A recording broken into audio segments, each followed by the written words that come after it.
Welcome back to the afternoon session on Wednesday.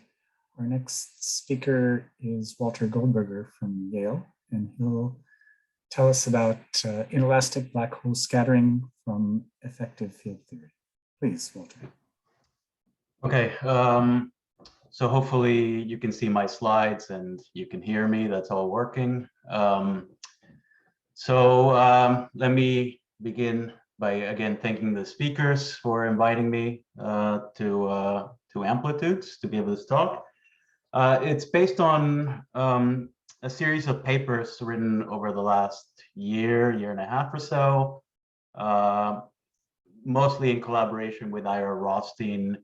And then there's a one paper as well, which is done in collaboration with my student, Jimping Li.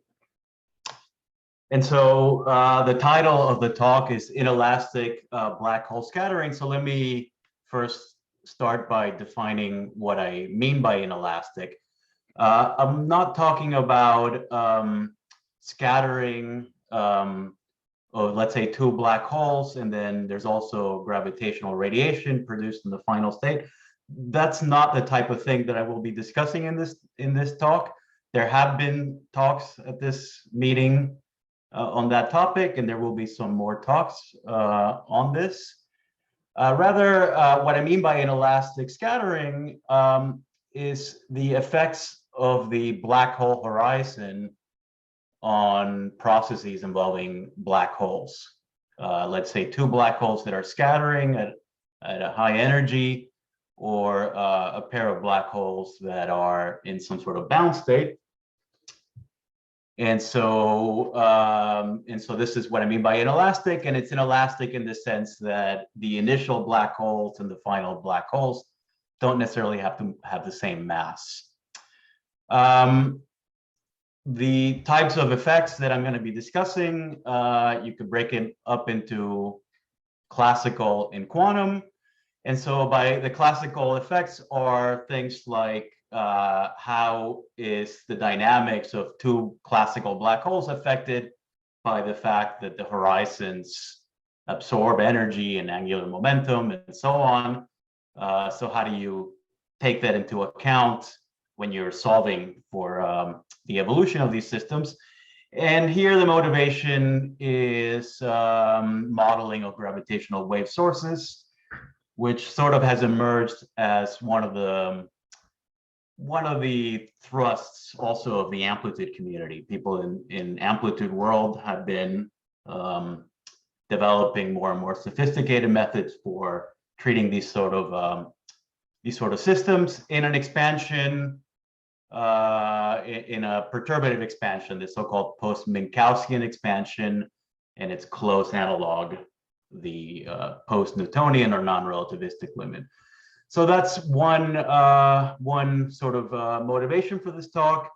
And it turns out that the same formalism that you would use to describe these sort of classical effects lends itself almost easily to describing black hole quantum mechanics. And specifically what I have in mind is the effects of Hawking radiation.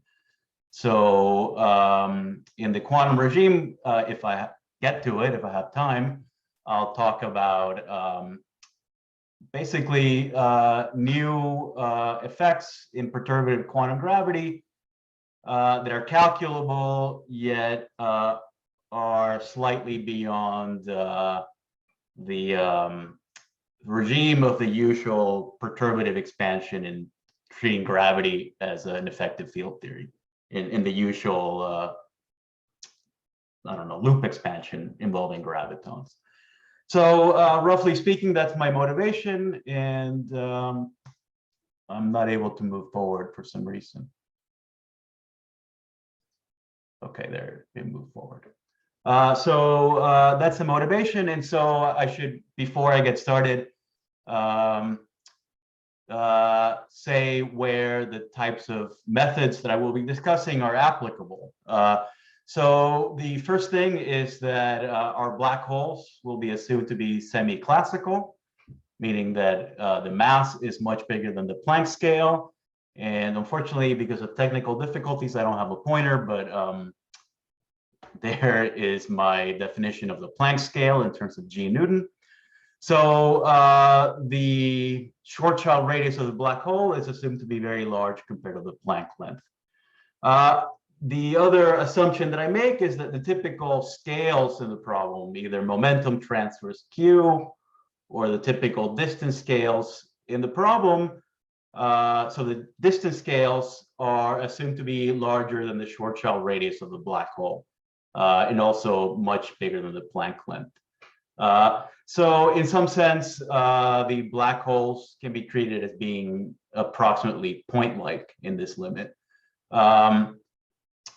And finally, I'm assuming that the time scales are long, meaning that they're long compared to the Schwarzschild radius of the objects that I'm dealing with. However, there is another scale in this problem, and this is important once you include Hawking radiation, and that's the so-called page time, which is roughly speaking the time scale which it takes a black hole to evaporate. And so because of the scale, black holes are really not, strictly speaking, asymptotic states, because if you wait long enough, they'll decay down to, well, who knows, the vacuum, presumably.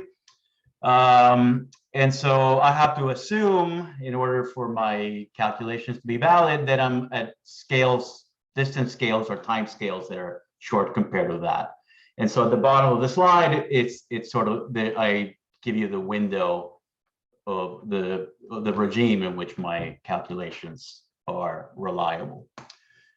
So that's the parameter range. And so, oh, and by the way, we also have no pair creation because the typical momentum transfers are very small compared to the masses of the objects involved.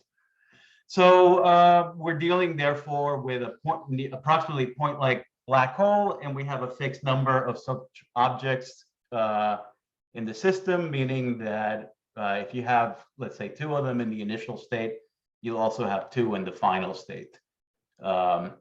That's the types of processes that I'm interested in.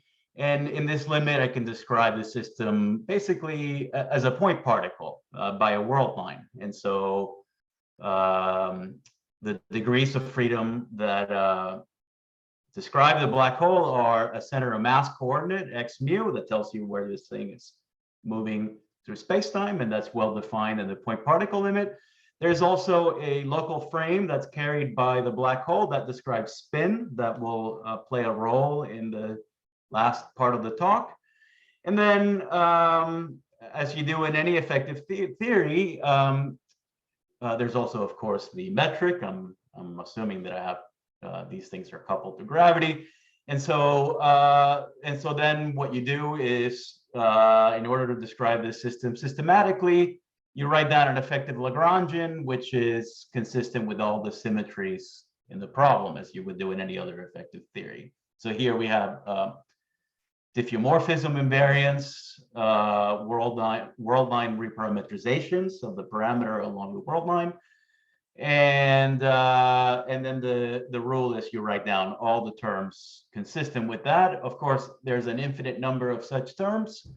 And so I organize this in a derivative expansion, and the hope or the assumption is that terms with many derivatives are suppressed by powers of the radius of the black hole divided by the scale of the physics I'm interested in. And so that's controllable in some sense.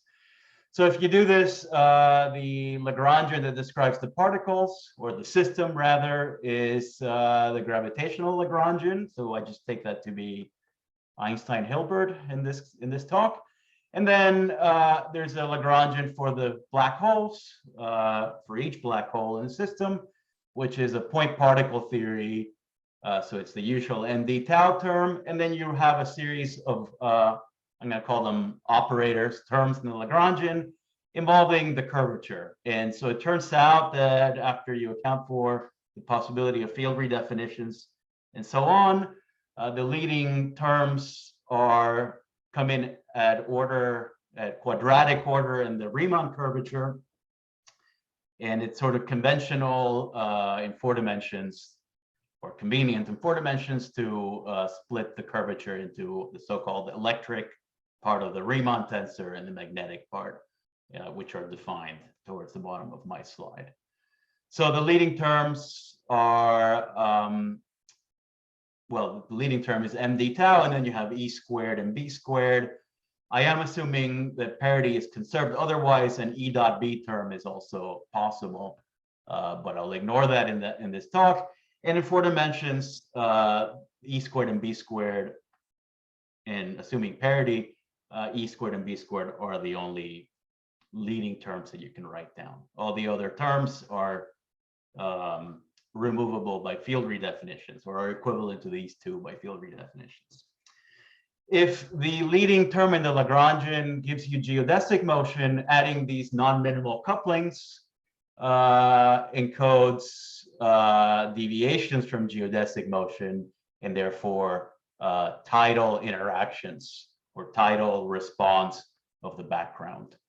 So you imagine, roughly speaking, that you have a black hole, and if it's just sitting there in vacuum, let's say it's not rotating, it's spherically symmetric, but then you turn on a background gravitational field, and then the black hole will get tidally distorted in some way. And it's precisely these types of terms, e squared and b squared, that control how that happens, with some coefficients CE and CB that depend on the structure of the objects that we're dealing with. So whether it's, say, neutron stars or black holes, but in this talk, we focus on black holes.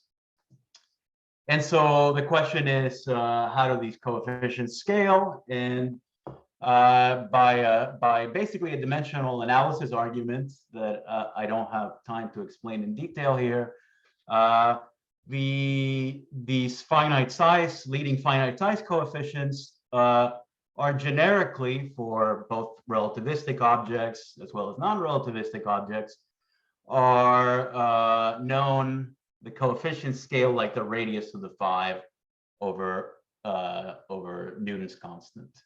By the way, I'm not sure if I put it in my slide or not, but these coefficients are also referred to as love numbers, to borrow a term from, I think it's from elasticity theory or from geophysics from the early 20th century. So these coefficients, or the love numbers, describe the tidal response of the object.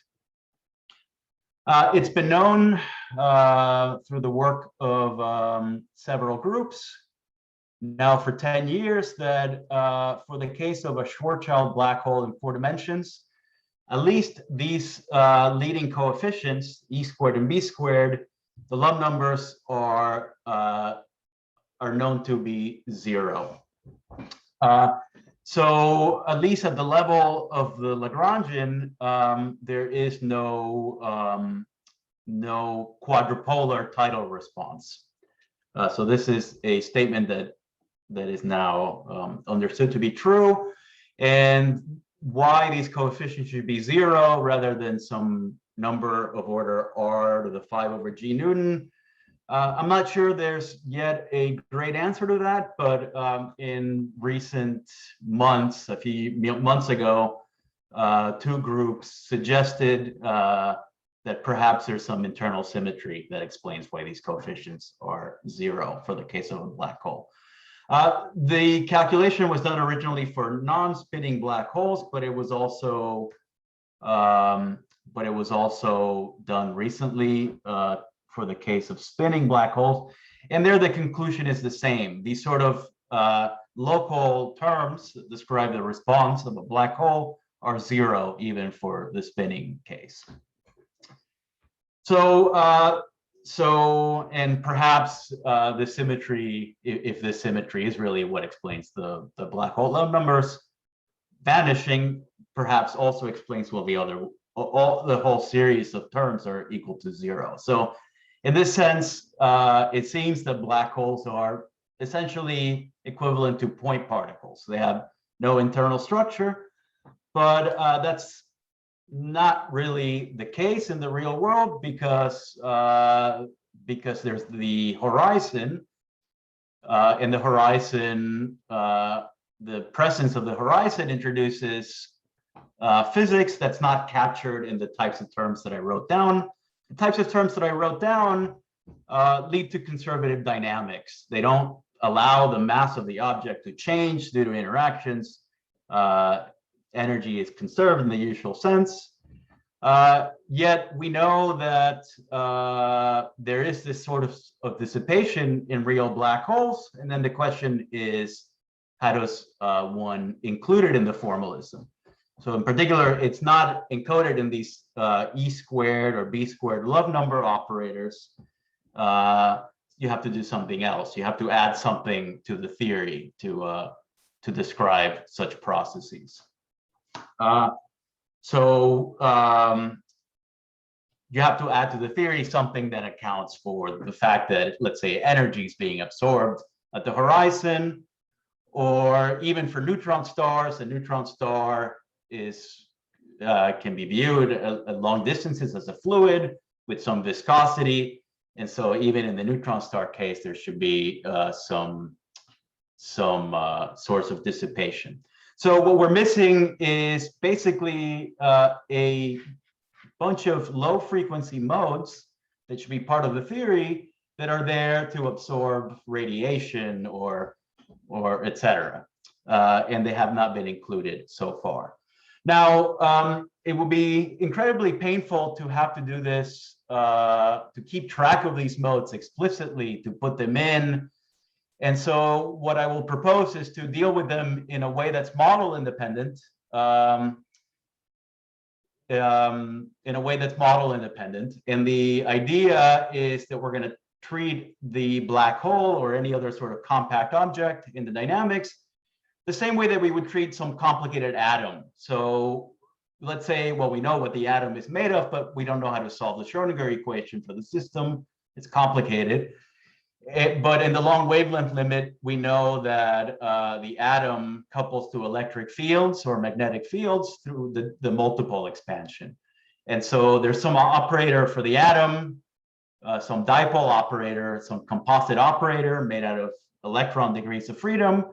And we don't have to know precisely what that operator is, as long as somehow we have access to its Green's function. So if we know the correlators of that operator, we can infer the dynamics of the atom and the external field.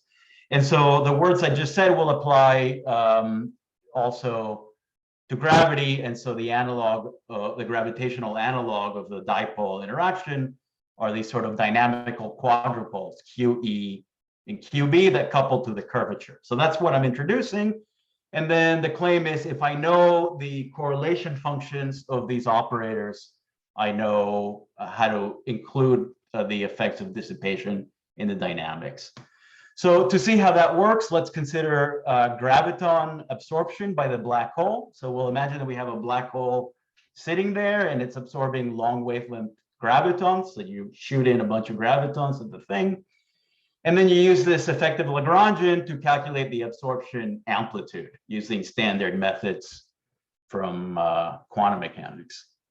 So the amplitude to leading order splits up into a piece involving the perturbative graviton, so some graviton matrix element that's straightforward to calculate, and then some other matrix element of the internal modes that I don't a priori know, because I don't necessarily have a don't know the microscopic description of the system. Anyway, given the amplitude in terms of this matrix element, you can calculate a cross-section, an absorption cross-section, and at the order in perturbation theory that I work to, once you square sum over the final states of the black hole that you don't observe, you get a result that the absorption cross-section is approximately related to the 2-point functions of these operators. And so the point is, if I know the absorption cross-section, I can extract the 2-point functions of these operators. And so the absorption cross-section is known. It was calculated, I have in my slide that it was calculated by Page by solving the Tucholsky equation in the black hole background. He computed the absorption cross-sections for various spins. Actually, I think his contribution really was the case of fermions. The case of bosons had been done earlier by Tarabinski. Nevertheless, this is what the answer looks like at low frequencies. We also have the result in the effective theory. And if we compare the two, we can extract the correlators of the effective theory. And so by comparison, we learn that the two-point function, the Fourier transform of the two-point function of these Q operators grows linearly with omega at small omega for positive omega, so that encodes absorption. And if I assume that I'm dealing with a classical black hole, so there's no emission from the black hole, it's the negative frequency part of that matrix element or that two-point function that contributes. So I set that to 0. So that's my matching calculation.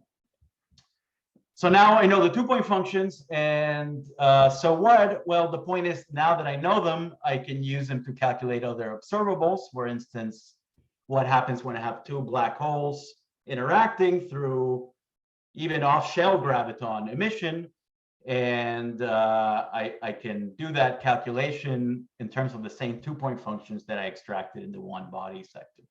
So what I have to explain the idea, it's easier to do it in the case of a black hole moving in some background field. Later on, I will describe results for the two-body case where both black holes are dynamical.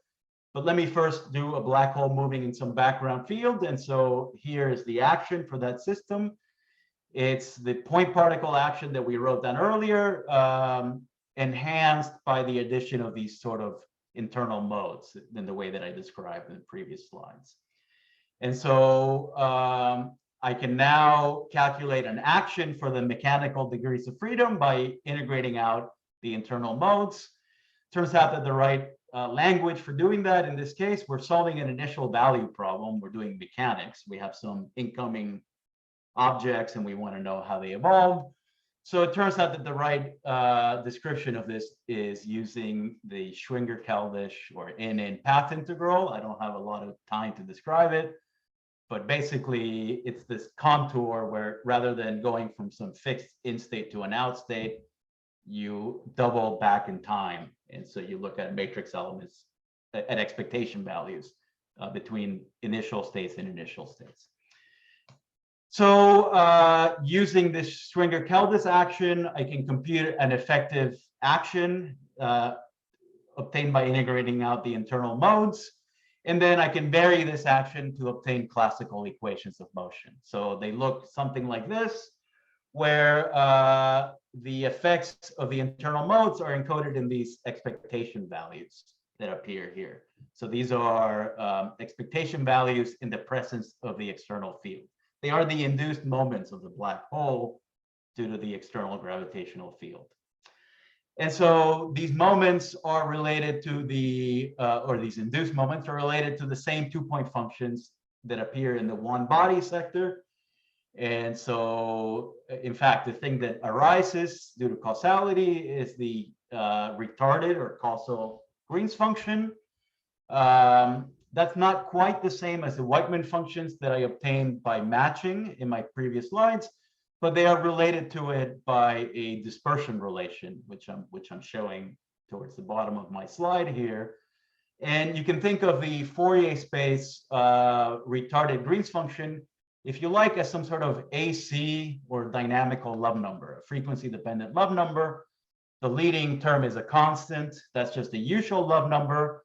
That gets tuned to 0 to match to the results that the love number vanishes for the black hole. And then the imaginary part is non-zero, and that's related to dissipation. And so this fixes the low frequency part of the Green's function. So now that I know it, I can insert it back into the equations of motion to learn how dissipation affects both geodesic motion, for example, that's in the middle of my slide, or since I know how P momentum changes, I also know how P squared, the magnitude of the momentum, changes.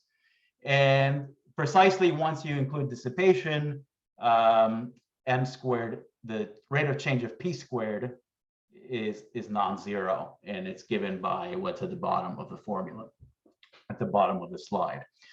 So this is a result that actually had been done a long time ago, back in the 70s, and also recovered by Eric Poisson a couple of years using different methods.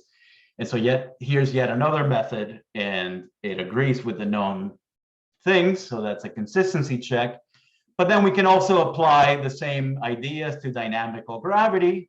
And here I'm assuming that I'm in some sort of post-Minkowskian limit where the separation is large, so gravity is perturbative. And then what you do is you first integrate out the potential exchange between the two objects that are nearly point-like, the two black holes. That gives you an effective Lagrangian that depends on these internal modes. And then you integrate out the internal modes to derive equations of motion. So in the absence of dissipation, if you do this sort of exercise, you get back the standard textbook answer for the momentum transfer. That's a well-known result. But now, including the effects of dissipation, you get a non-trivial answer, let's say, for the momentum transfer between the two black holes in a classical scattering process. So it's given by the formula that I have here. It's a pretty small effect. It appears first at the 6th post-Minkowskian order. Nevertheless, it's the leading finite size effects associated with black holes. And then you can check, there's some sort of check of the formalism, because if you calculate the rate of change of the mass of each black hole, you find a non-trivial result, which happens to be positive definite, as should be the case in classical general relativity. And then you can compute a host of other observables, for instance, the distribution of final state black hole masses. Here I did it for highly boosted objects, as well as, for instance, the change in the scattering angle. You can also use this, so this was an application to scattering, but you can also do this for bound states. You can calculate the force, the friction force between the two black holes due to the fact that the horizon is present. And so you get an answer, which is pretty small as well. It's velocity to the 8, also known as 4th post-Newtonian order. And that's what the answer looks like. And so you can calculate how the energy of the system, mechanical energy, is transferred to the horizon degrees of freedom, and how the angular momentum is transferred to the spin of the black holes. Of course, it's a small effect, but the interesting thing about it, as has been known for some time, is that once you include spin, these sort of horizon finite size effects get enhanced. And so with whatever time I have remaining, I want to discuss something about what happens when you add in spin. David, how much time do I have? Just over 10 minutes in total. Okay, good. So to add spin, you have to now account for how the object rotates relative to the external world. So you have to now introduce this frame that I mentioned earlier, and the how the frame rotates relative to the external universe. That's basically the spin degree of freedom, or rather, it's an angular velocity, but you can trade it for the spin and discuss how the spin shows up in this story. So now I have a spinning object. The interactions with the external gravitational fields are of the same form as before. And because the black hole spins, the correlator is slightly more complicated. There are 5 tensor structures that can show up. 5 because we're dealing with spin 2 objects. And so whatever, that's what it looks like. You pick some convenient basis of tensors to describe the various form factors. And then you extract the form factors, again, by matching to known black hole physics. And so again, this is a result from Page, which is the absorption probability to absorb a graviton by a black hole in the low frequency limit of the graviton, but the spin of the black hole can be arbitrary well, I mean, less than extremal, but it can be close to extremal. So I'm not making assumptions about how big the spin is. I'll treat that to all orders. And so I'm matching to the result at the top of the slide, which, by the way, includes also a phenomenon known as superradiance, that it seems superficially that the probability can become negative for some parameter regime. That's just the statement that because the rotation of the black hole can induce emission of gravitons. It's the field analog of the Penrose process, where you can extract energy from the black hole, from the horizon of the black hole, if the black hole is spinning. So anyway, so that's the probability, absorption probability in the full theory, in the Tucholsky equation. I can equally calculate that object in the effective theory, and the answer is at the bottom of the slide, and it depends on the form factors that parameterize the 2-point function. So by comparing the two quantities, that's how we match. And so you learn that the angular velocity of the object has to be precisely the angular velocity of the horizon of a Kerr black hole, this omega h parameter that I defined at the top. Chi is a dimensionless measure of a black hole spin. So it's spin divided by g Newton m squared. And as I mentioned, it's not necessarily small. And then you get that all the correlators, as in the non-spinning case, are linear in the frequency. So all the different form factors are given in the middle of my slide. And in the language of linear response, you can think of that as telling you what the induced quadrupole of this object is in reference or in as due to the application of some external field. So that's the equation towards the bottom in the box. And so that's the result for the spinning case. And again, it's valid for low frequency compared to the short child radius, but it's exact in the spin. It's all orders in the spin. And I'm glossing over a few details having to do with the fact that the matching calculation really gave me the Whiteman functions rather than the retarded ones. Again, you have to use dispersion relations as well as known results for the conservative part of the response, the non-dissipated part, in order to really fully extract the correlator that I gave you. Nevertheless, this is the answer. What's interesting about it is the high spin limit. So when the black hole is spinning close to the extremal limit, well, first of all, I should point out that the induced moment is proportional to the time derivative of the applied curvature. But this is the variation, the time derivative of the curvature in the rotating frame, at least in the way we set up the problem. And so for a rapidly spinning black hole, the time dependence of the rotation is larger than the intrinsic time dependence of the curvature. So this time derivative is actually dominated by the effects of the angular velocity. And so if you plug that back into the induced moment, it looks as if the induced moment obeyed a linear relation with respect to the applied field.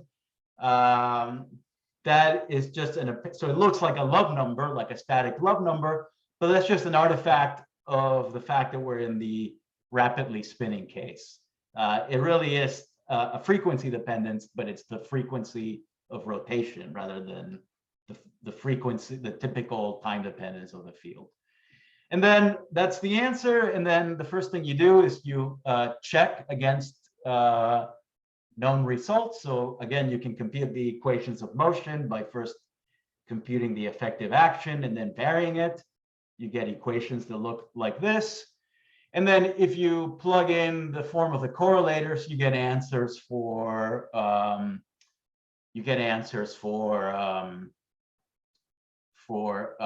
the rate of change of the mass of a black hole in a background field, for example, or the rate of change of the spin in a background field.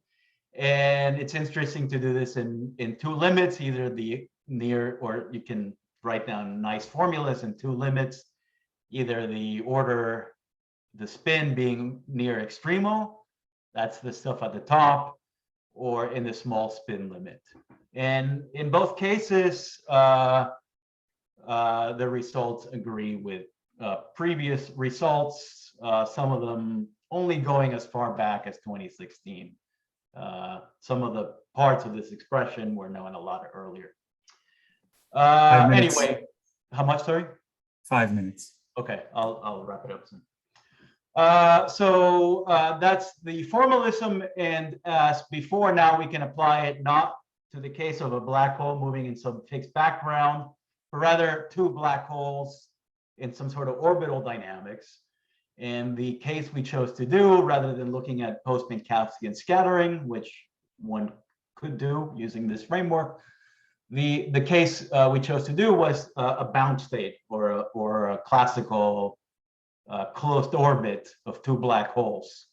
So using the correlators that I extracted in the one body sector, we can now calculate the sort of frictional forces due to the horizon for the case of spinning black holes.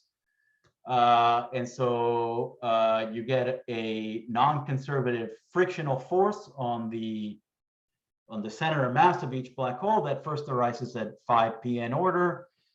And then at 4 pn order velocity to the 8, there's a spin precession equation that is a new result as far as I know.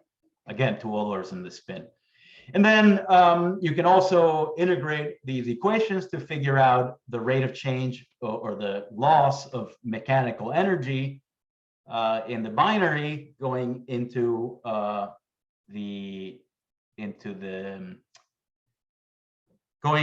horizon modes, and you get an answer at the bottom. And it actually, what's interesting about it is that it's enhanced in the super radiant regime by 3 powers of the velocity. So it's a 2.5 pn effect, and therefore now it's an effect that might have actual phenomenological relevance for constructing waveforms and so on. And the other thing that's interesting about it is that dE dt can be both positive or negative depending on the relative signs of things. And that's a manifestation of the Penrose process, the fact that you can extract energy from a rotating black hole. So that's the main classical result. And with my 1 minute left, I'll say something about Hawking radiation. All I will say is that the same methods can be used if the black hole that's just sitting there also emits radiation rather than just absorbs it. So emits spontaneously. And so what we have to now do is match to not just the absorption probability, but also the emission probability. And these emission probabilities have been known since shortly after Hawking's original paper. They were first obtained by Bekenstein, who guessed them using thermodynamic arguments, and then they were derived rigorously by Wald and found the same answer. And so here is the result. Is sort of the, if you like, the black hole S matrix squared is the probability that if you shoot m particles into the black hole, you'll have n particles coming out. And so that's what it looks like. And so now we can play the same game, namely match the probabilities in the two theories, in the effective theory and in the full theory. And so we get a result that's very similar to what we had with no emission, no Hawking emission, except now the negative part of the 2-point function is also non-zero. The other kind of puzzling, initially puzzling fact about this result is that even the Hawking part is actually enhanced towards relative to what you get in the purely classical case. Nevertheless, if you calculate the retarded correlator, the only thing that a classical experiment can measure, as far as this thing is concerned, that depends on the difference, A plus of omega minus A plus of minus omega. And there, all the effects of Hawking radiation actually cancel out. And it's the same thing as if you had no Hawking radiation. However, the effects of Hawking radiation that certainly show up in scattering. And so a sort of a simple example is the scattering of some sort of quantum field of a black hole. And so at the top of the slide is my assumption regarding the magnitude of the various parameters. I'm assuming that this is a massive scalar that cannot be emitted by the black hole in pairs via Hawking radiation itself. So its mass is larger than the Hawking temperature, but it can scatter off of the black hole, and it can scatter inelastically through the exchange of an off-shell, for lack of a better name, Hawking graviton. So that's the process shown in the cartoon in the middle. And again, it depends on the exact same 2-point functions, and it's non-zero. The effects of Hawking radiation do not drop out. And so one gets a result, a calculable result for the scattering cross-section, at least the differential cross-section, for the scattering of this massive object by the black hole. That's what it looks like. And the point is not really to... Please try to wrap up. Yeah, I'll wrap up right now in just 30 seconds. So the point is not that it's not the actual formula. The point is that it can be calculated, and then you can compare it to elastic scattering that you would find treating the black holes, let's say, as quantum fields, point-like quantum fields with no internal structure that scatter through graviton exchange. And you can ask, how does it compare, for instance, to what you get, let's say, in the loop expansion, graviton loops? And the answer is that compared to the leading order elastic scattering amplitude, the effects of off-shell Hawking radiation are comparable to the one loop, just perturbative graviton exchange calculations that were explained how to do a long time ago. So the claim then is that what the result at the top represents is a new calculable contribution or a new calculable effect in perturbative quantum gravity. And so I think, given the time, I will end there. For some reason, there it is. So I'll just conclude there. So I'll leave it at that. Thank you. Thank you. Let's all unmute ourselves for just a second and give Walter a round of applause.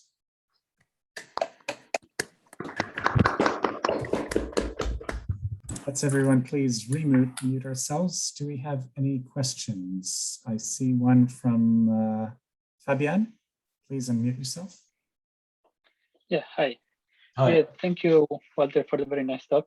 I just have a simple question. So you have showed, how, your result look for the, superstreamal case where, the spin of the black hole goes to 1. I was wondering where you have also considered the, the case in which the spin of the black hole goes to infinity, like, because, from the black hole perturbation theory point of view, this is like, the effect of this is basically erasing the horizon of the black hole. Yeah. I was wondering how this looks like, how this will affect, so for instance, absorption in your results.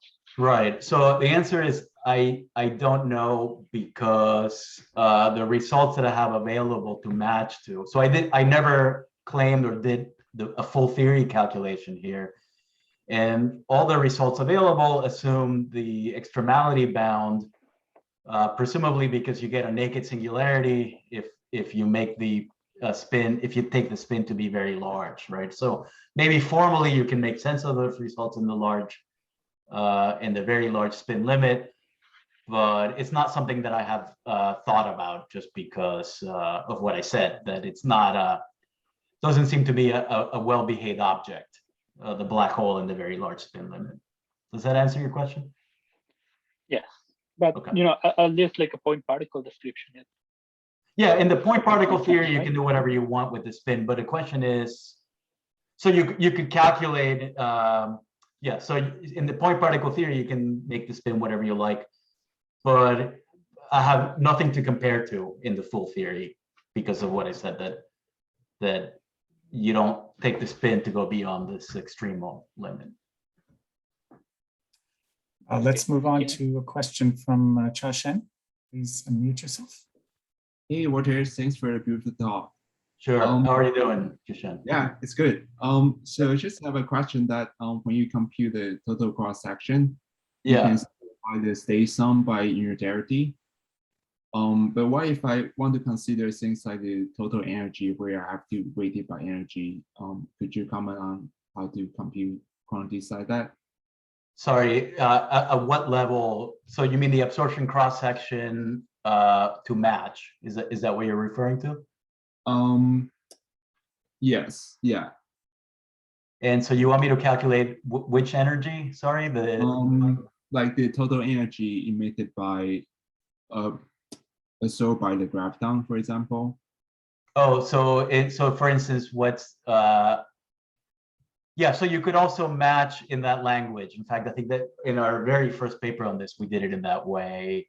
No, I'm sorry, I take it back, but we did not. But you could calculate, you're saying for the Hawking case, match to dE/dt rather than sigma absorption or the absorption probability. Is that what you're referring to? I guess I'm not talking about the EFT side, but on the full series side, because if I use the total cross section, yeah, I can be agnostic about the internal state by unitarity.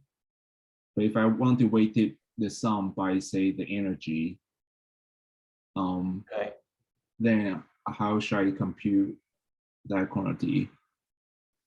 So I'm sorry, I still don't quite understand the observable you want to compute. You want to integrate sigma of E against E? The differential cross section weighted by energy.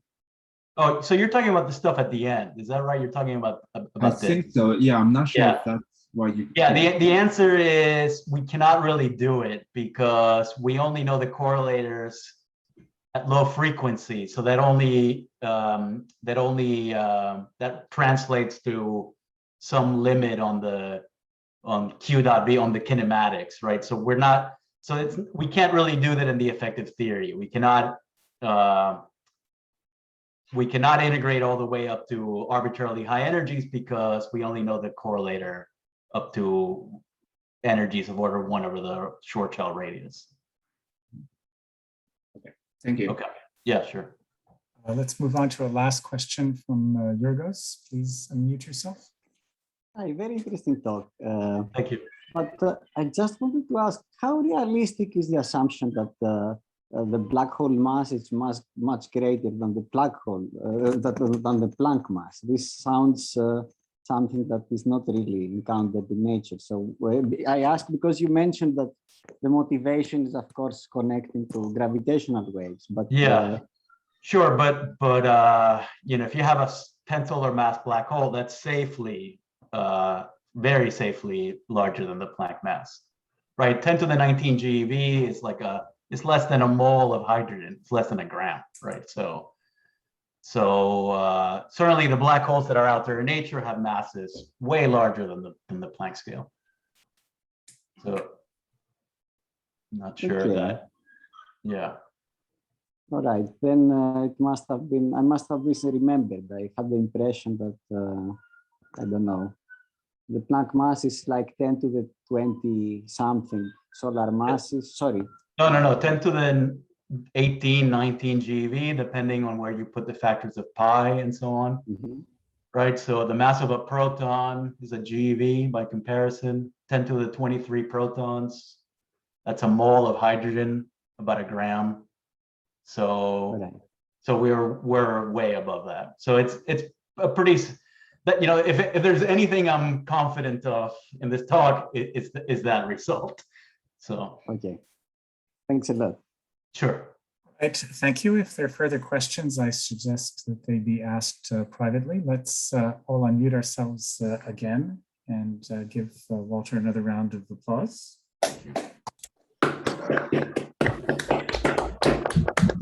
And now let's all remute ourselves. We'll take a short break and resume at 4:30. I will ask the two speakers of the next segment, Gerardo and Anastasia, to please go ahead and Gerardo first, if you're there, to